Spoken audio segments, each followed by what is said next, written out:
तो चलिए शुरुआत करते हैं अवेल टनल सीजन 2 एपिसोड 30 की। जैसा कि आपने पिछले एपिसोड में देखा था कि शाओ वचन ने अपने कल्टीवेटर के साथ मिलके आउटर सिटी को ब्रीच कर दिया होता है।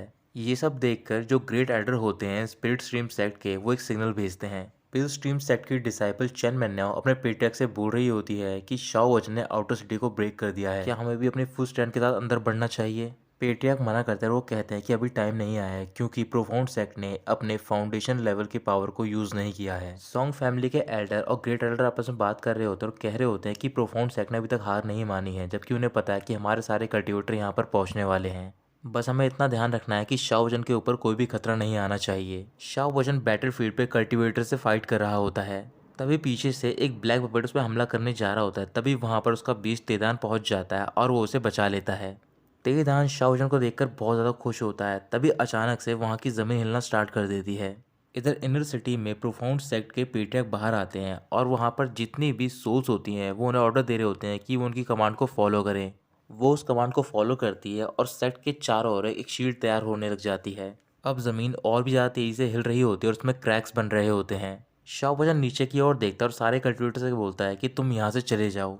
तभी अचानक से जमीन के अंदर से एक बहुत ही बड़ा हॉर्न यानी कि सिंह शाओ वचन पर अटैक करता है। शाओ वचन अपने विंग्स की वजह से बच जाता है और वो जहाँ भी जा रहा होता है वहाँ पर वो हॉर्न उसका पीछा कर रहा होता है। ग्रेट एल्डर ये देखते हैं और वो कहते हैं कि आखिरकार प्रोफाउंड सेक्ट अपना हायरलूम यूज कर रहा है। फिर वो दोनों भी बैटलफील्ड पे जा रहे होते हैं शाओ वचन की हेल्प करने के लिए। शाओ वचन तेदान के साथ वहां से भाग रहा होता है, लेकिन वो हॉर्न उसका पीछा नहीं छोड़ रहा होता। सोंचे कल्टीवेटर के साथ एक जगह पर खड़ा होता है और वो बोल रहा होता है कि मुझे समझ नहीं आ रहा वहां पर क्या हो रहा है। अब शाओ वचन भागते भागते परेशान हो जाता है। इस वजह से वो भी अटैक करने को ट्राई करता है, लेकिन उसके अटैक कामयाब नहीं होते हैं। इसी वजह से वो हॉर्न हमला करने में कामयाब हो जाता है शाओ वचन पे। वो हमला काफ़ी पावरफुल होता है और शाओ वचन ज़मीन पे गिरने वाला होता है, लेकिन उसका बीज तेदान उसे गिरने से बचा लेता है। अभी भी वो हॉर्न तेदान और शाओ वचन का पीछा नहीं छोड़ रहे होते। इस वजह से तेदान अटैक करने का फैसला करता है। वो अपनी पावर को एक्यूमुलेट करता है और लगातार उस हॉर्न पे अटैक करता है, लेकिन वो अटैक किसी काम का नहीं होता और वो हॉर्न उन दोनों पे गिरने वाला होता है। तभी उस हॉर्न को कुछ स्पिरिचुअल स्ट्रिंग रोक लेती हैं और वो स्ट्रिंग होती हैं ग्रेट एल्डर और सॉन्ग फैमिली के एल्डर की। हॉर्न को रोकने के बाद एल्डर शाओजन से बोल रहे होते हैं कि तुम इस मौके का फायदा उठाओ और यहाँ से बाहर चले जाओ अटैक रेंज से। इनर सिटी में प्रोफाउंड सेक्टर पेट्रियार्क बोल रहे होते हैं कि इससे बच पाना इतना आसान नहीं होगा।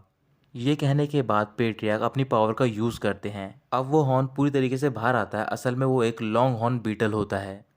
पूरी तरीके से बाहर आने के बाद वो लॉन्ग हॉर्न बीटल शाओ वचन की ओर देखता है और उसकी ओर बढ़ रहा होता है। शाओ वचन पीछे की ओर देखता है कि वहाँ पर कई सारे डिसाइपल होते हैं। इस वजह से वो तेतान से कहता है कि हम दोनों मिलकर इस बीटल को यहाँ से कहीं दूर ले जाएंगे।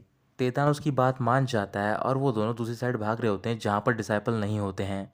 शाओ वचन फाइट करने का फैसला करता है। वो कई सारे स्पेशल स्वॉर्ड निकालता है और लगातार उस बीटल पर अटैक करता है। वो स्वॉर्ड जाके उसकी आंखों पे लगती है। इस वजह से वो थोड़ा बेकाबू हो जाता है और उसका एक हॉर्न जाकर तेदान को लगता है। शाओ वचन तेदान को कैच कर लेता है, लेकिन वो पावरफुल अटैक इतना होता है कि तेदान अपनी ओरिजिनल फॉर्म यानी कि स्मॉल फॉर्म में आ जाता है। अचानक से वहां पर स्पिरिट स्ट्रीम सेक्ट के एंसेस्टर पहुंच जाते हैं। वो सारे डिसाइपल से बोलते हैं कि तुम यहाँ से हट जाओ। फिर वो अपने सेक्ट की ट्रेजर को सम्मन करते हैं और वो ट्रेजर होता है एक स्वॉर्ड जिसे कि कई बार रिफाइन किया गया होता है। एंसेस्टर स्वॉर्ड से उस बीटल पर अटैक करते हैं और वो बीटल वहीं पर मारा जाता है।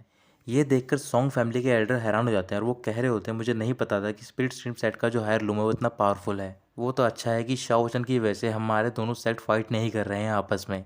फिर शाओ वचन के पास जांग दहाई और जाओ हुआ पहुंचते हैं। अचानक से तेदान को कुछ स्मेल आती है और वो लॉन्ग हॉर्न बीटल की तरफ भागने लग जाता है। तभी उस बीटल के सर से एक क्रिस्टल बाहर निकलता है। एंसेस्टर उस क्रिस्टल को देखकर सरप्राइज होते हैं और वो बोल रहे होते हैं कि अगर ये क्रिस्टल वाकई में असली है तो फिर तेदान का जो कल्टीवेशन लेवल है वो काफ़ी बढ़ जाएगा। फिर एंसेस्टर ध्यान से क्रिस्टल की ओर देखते हैं और कहते हैं कि इसके अंदर एक अजीब तरीका ऑरा है। तेदान क्रिस्टल के पास पहुंच गया होता है और शाओजन को भी फील होता है कि उस क्रिस्टल के पास एक अजीब तरीका ऑरा है। इस वजह से वो तेदान को रुकने के लिए कहता है। तेदान वहीं पर रुक जाता है और शाओजन की ओर जा रहा होता है। ये देखकर प्रोफाउंड सेक्ट के जो पेट्रियार्क होते हैं वो खुश होने लग जाते हैं। थाउजेंड फेस बोल रहा होता है कि अब काफ़ी देर हो गई है। ये कहने के बाद वो अपने सेट का ट्रेजर बाहर निकालता है और वो होता है हेवनली बो लॉक। वो बो बहुत ही बड़ा होता है। थाउजेंड फेस बोल रहा होता है कि इसके एक एरो को कंडेंस करने के लिए करीबन 100 साल का स्पिरिचुअल पावर लगता है और ये एरो मैं तुम पे इस्तेमाल करूंगा और तुम वाकई में आज मारे जाओगे। फिर थाउजेंड फेस उस बो को सेट करता है और एरो शूट कर देता है। वो एरो तेदान की ओर जा रहा होता है। शाओजन तेदान के पास पहुंच जाता है और उसे लगने से बचाने के लिए वो अपने डेविल बॉडी का यूज करता है। सारे एल्डर एंसेस्टर्स देखते हैं कि उन्होंने हेवनली बो का यूज किया है। इस वजह से वो भी शाओजन के पास जा रहे होते हैं उसकी हेल्प करने के लिए। वो एरो इतना पावरफुल होता है कि शाओ जन की डीमन बॉडी से नहीं रोक पाती है। अचानक से उस एरो के चारों जो क्रिस्टल होता है वो ब्रेक होता है और वो एरो एक पतला सा एरो बन जाता है। थाउजेंड फेस मुस्कुराकर बोल रहा होता है कि आखिरकार तुम मेरी चाल में फंसी गए। असल में मैं उसे नहीं मारना चाहता था, बल्कि मैं तुम्हें मारना चाहता था। इसके बाद वो एरो अपनी डायरेक्शन चेंज करता है और जाके उस क्रिस्टल पे लग जाता है और फिर वहां पर एक बहुत ही बड़ा ब्लास्ट होता है। उसकी पावर इतनी होती है कि एंसेस्टर्स के पास भी नहीं पहुंच पाते हैं।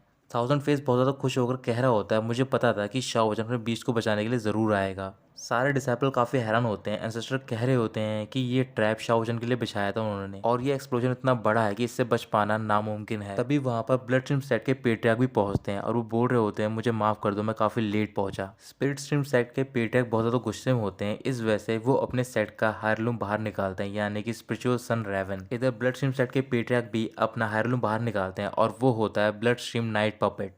तो दोस्तों यहीं ख़त्म होता है ये एपिसोड।